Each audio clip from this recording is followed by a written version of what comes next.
И в Евреи 1.6 също там говори за Божия син.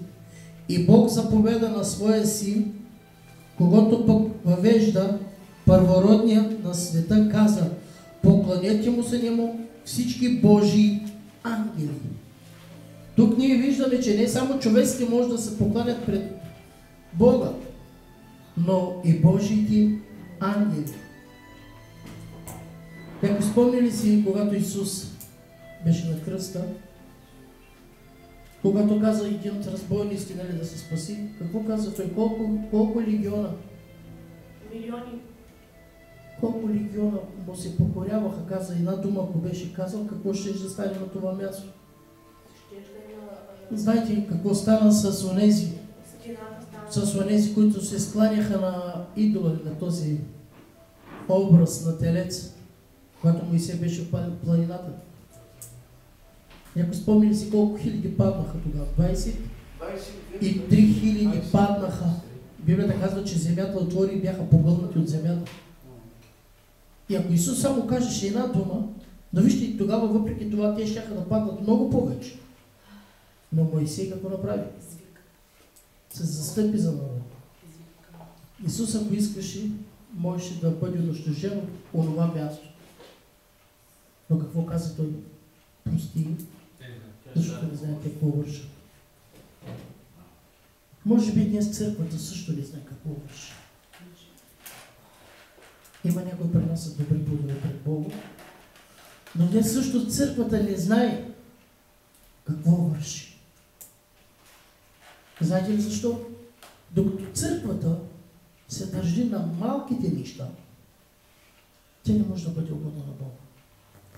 Ако търси само тънките неща, се запанчва в църквата. Говоря за цялостна църква. Като говоря с братята в пастирите, всичките ми казват, че по някой път се държат за малките неща. Това, което ни е угодно пред Бога. Така, слава на Господа. Нека да се молим. Нека да представим нуждите пред Бога. Небесен Баща, благословено да бъде Твоето свято и велико име, Господи, че тази вечер Ти ни даде Твоето Слово. Слово, което да разсъждаваме, Слово, което да изживяваме и Слово, което да го живее тако в живота ни.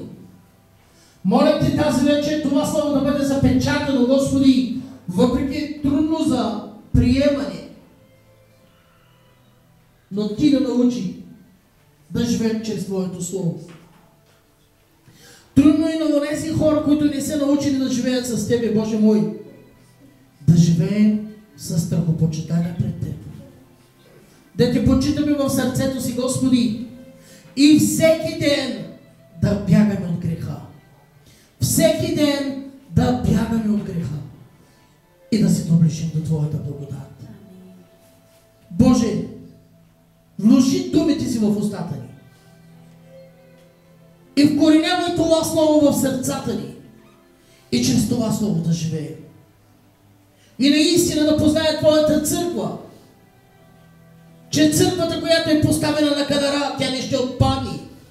Църква, която е издигната на високи хълмове, който не може да се укрие. Църква, която се оприличава като сол или като светлина в този свят, която не може да се укрие. Моля Те за Твоята глобална църква. Моля Те за всеки един лидер и пастир. Моля Те за всеки служител, който проповядва Твоето Евангелие, да живеят със страхопочитание от Теб. Молим Те за църквата ни тук в Испания. Благослови всяка една църква, Господи. Благослови всеки един лидер, Боже мой.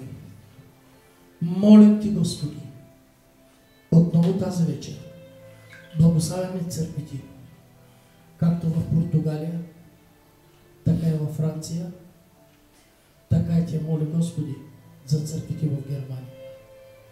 Благослови ги и Те моля да подбудиш ревността на Твоята любов в сърцата ни. Да дойде тази любов в сърцата ни.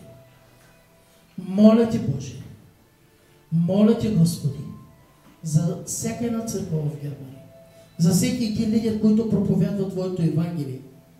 Моля Ти, Господи, да подбудиш любовта в сърцата им. Защото не чрез знания ще се спасяват хората. Знанията помагат как да излезем от ситуацията на греха, но любовта покрива множество грехове. Затова Те моля за моите брати и сестри в Германия. Вложи любовта в сърцата им. Променяй пастирите на това място. Промени ги, Господи, дух, душа и тяло. Да Ти познаят като Бог, да знаят, че Ти си любящият баща. Моля Ти, Господи, в името на Исус. Амин. Амин. Слава на Бога. Нека Бог да Ви благослови.